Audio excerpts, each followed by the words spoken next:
मुख्यमंत्री देवेंद्र फडणवीस काल दिल्लीत होते. अमित शहांबरोबर त्यांची बैठक झालेली आहे. अनेक विषयांवर माझ्याकडे त्या बैठकीची पूर्ण माहिती आहे. पण मी आता जर तुम्हाला काही सांगितलं तर हे जे गांभीर्याने मी तुम्हाला जे आता बोललो आहे युद्धाविषयी त्याच्यावर पाणी पडेल. मी 1-2 दिवसात त्या बैठकीविषयी आणि महाराष्ट्राचे काय म्हणतात ते तुमचे अस्वस्थ आणि अशांत उपमुख्यमंत्री यांच्याविषयी काय निर्णय झालेला आहे हे पण मी तुम्हाला सांगेन. आज 14 दिवस झालेत किंवा फार 15 दिवस झाले. पाकिस्ताननी किंवा दहशतवाद्यांनी जे आमच्या 27 लोकांचा बळी घेतला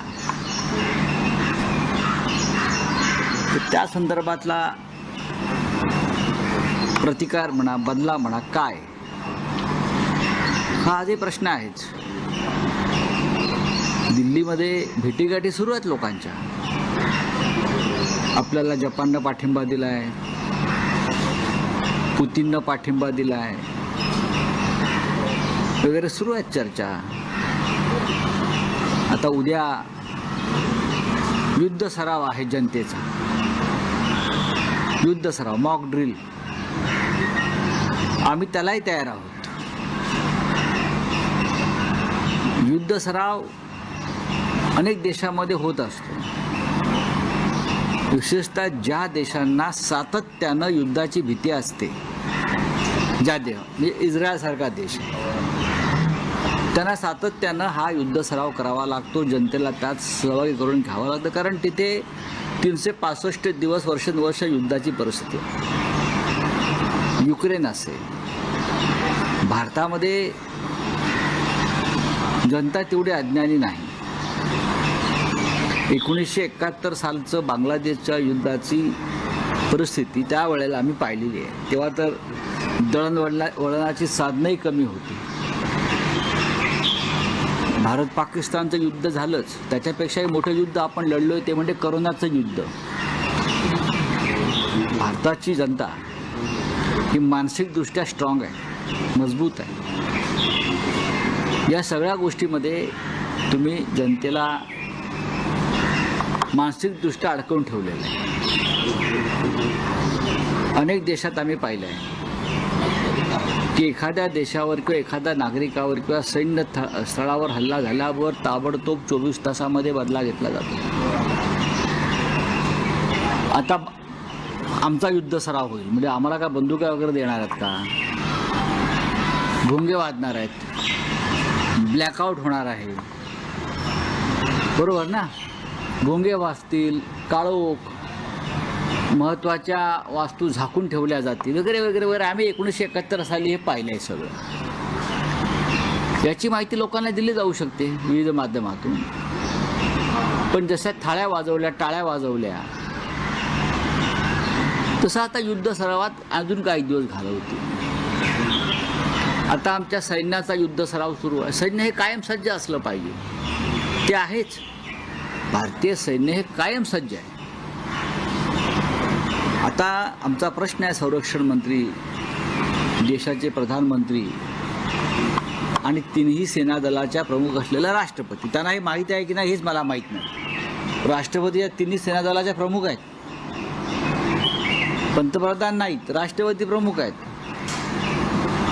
देश युद्ध करतो आहे हे तिन्ही सेना दलाच्या प्रमुखांना माहीत आहे की नाही याच्याविषयी माझ्याकडे माहिती नाही. आमचं प्रधानमंत्र्यांना आव्हान आहे की तुम्ही ताबडतोब भारत पाकिस्तान हा जो तणाव आहे आणि त्याचा फटका भारताला भविष्यात बसण्याची शक्यता आहे तो म्हणजे आर्थिकदृष्ट्या.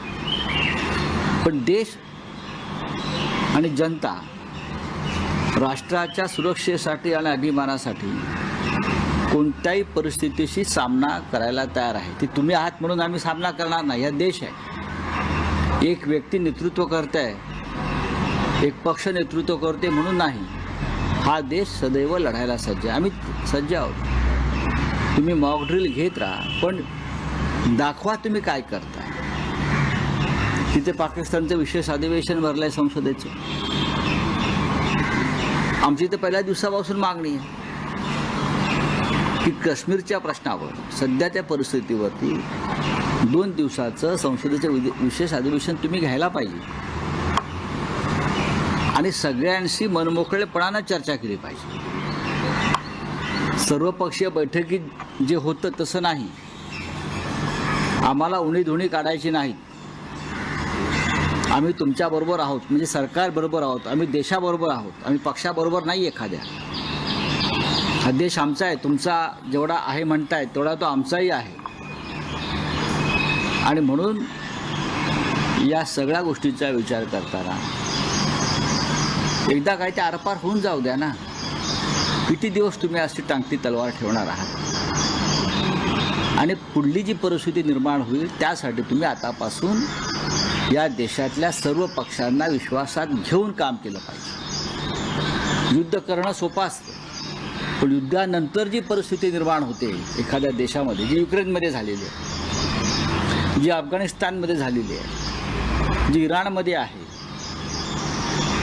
युद्धानंतर अनेक अडचणींना देशाला तोंड द्यावं लागतं. त्याच्या तयारीसाठी तुम्ही देशातल्या समस्त राजकीय पक्ष, विरोधी पक्षांना बरोबर घेऊन काम करणं गरजेचं आहे.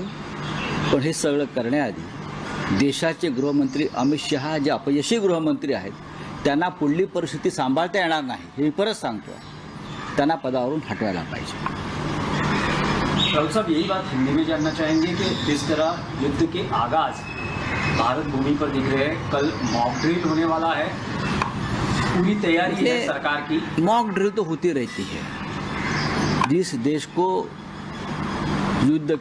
में युद्ध की स्थिति पैदा होती है और जिस देश को युद्ध का अनुभव नहीं है. हमको तो 1971 का युद्ध का अनुभव है, बाद में कारगिल का अनुभव है. कारगिल का युद्ध एक जगह पर हो गया था, लेकिन अगर पूरा देश युद्ध का सामना कर रहा है तो इस प्रकार से मॉक ड्रिल अगर सरकार करना चाहती है तो ठीक है. लेकिन मॉक ड्रिल क्या होता है?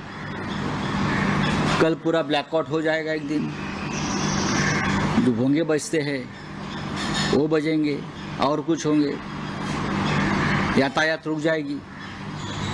ये हमने 1971 में देखा है. उस वक्त तो कम्युनिकेशन के कुछ साधन नहीं थे. अभी है, आप लोगों को दर दिन बता सकते हो क्या करना है क्या नहीं करना है. जैसे आपने कोरोना काल में किया था. कोरोना में युद्ध था, सबसे बड़ा युद्ध था इस देश का, हमने किया है.